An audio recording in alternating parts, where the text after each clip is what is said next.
महापालिका निवडणुका संपल्या, परंतु मंत्री गणेश नाईक व एकनाथ शिंदे यांच्यातील राजकीय संघर्ष संपण्याची काही चिन्हे दिसत नाहीत। या ना त्या कारणाने या दोन्ही नेत्यांमधील राजकीय संघर्ष सातत्याने उफाळून येत असतो। आता देखील नवी मुंबई महानगरपालिकेतील अतिरिक्त आयुक्त डॉक्टर राहुल गेठे या संघर्षाचं कारण ठरणार आहेत। डॉक्टर राहुल गेठे हे उपमुख्यमंत्री एकनाथ शिंदे यांच्याशी जवळीक असलेले अधिकारी म्हणून ओळखले जातात। नेमके याच मुद्द्यावर बोट ठेवत भाजपने त्यांना पुन्हा मूळ सेवेत पाठवण्याची तयारी सुरू केली आहे। भाजप नगरसेवक सूरज पाटील हे याबाबतचा ठराव नवी मुंबई महानगरपालिकेच्या महासभेत मांडणार आहेत।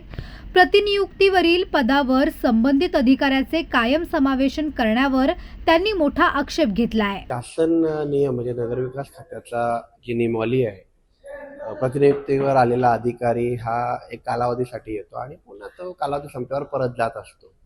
मूलतः राहुल गेठे साहेब हे फीडर कॅडरने आलेले नाही आहेत, ते आरोग्य कॅटेगरीचे आहेत आणि प्रशासनामध्ये त्यांची प्रतिनियुक्ती होऊ शकत नाही, परंतु ती झाली आहे आणि त्यातल्या त्यात कायम समावेशन हा शासनाने अधिकार वापरला आहे आणि ते कुठंतरी चुकीच्या पद्धतीचं असल्याचं मत सभागृहापुढे मी मांडणार आहे।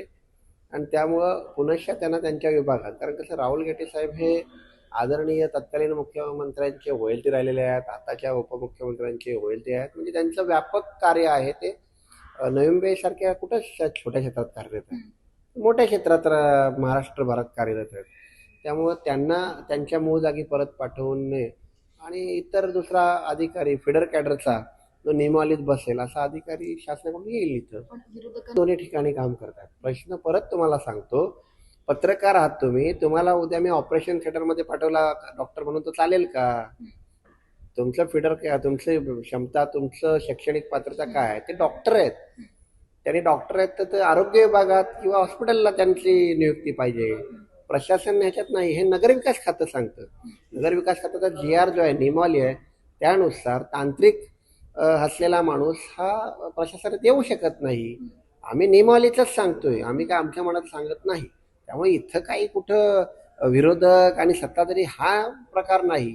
इथं ज्या नियमावलीत महानगरपालिका चालते आणि नगरविकास खातं स्वतःच ते नियमावली पाठवलेलं त्यांनी, ते आमची काही तिथली वेगळी काय मागणी नाही, नियम पाळण्याची मागणी हा प्रकार। राहुल गेठे सक्षम अधिकारी आहेत, त्यांनी सेवा दिली, ठीक आहे। आता ज्या नियुक्त आदेशाने ते इथं आलेले आहेत तो मार्ग चुकीचा आहे। म्हणजे फीडर कॅडर पद्धतीने आले तर ते आरोग्य सेवेत राहू शकत होते, पण ते कायम समावेशन हे कायद्यात बसणार नाही, तो अधिकार महानगरपालिकेचा। नवी मुंबई महानगरपालिकेतील हा वाद वरून केवळ प्रशासकीय वाटत असला तरी तो थेट नाईक आणि शिंदे यांच्या संघर्षाचा एक नवा अध्याय आहे। अतिरिक्त आयुक्त डॉक्टर राहुल गेठे यांच्या मुद्द्यावरून गेल्या महासभेत राजकीय वातावरण आणखी तापण्याची चिन्हे आहेत। या ठरावावर काय निर्णय होणार, शिवसेना एकनाथ शिंदे गट यावर काय प्रतिक्रिया देणार हे काही काळातच समजेल। पण या मुद्द्यावरून नाईक विरुद्ध शिंदे या संघर्षात एक नवी ठिणगी पडली आहे।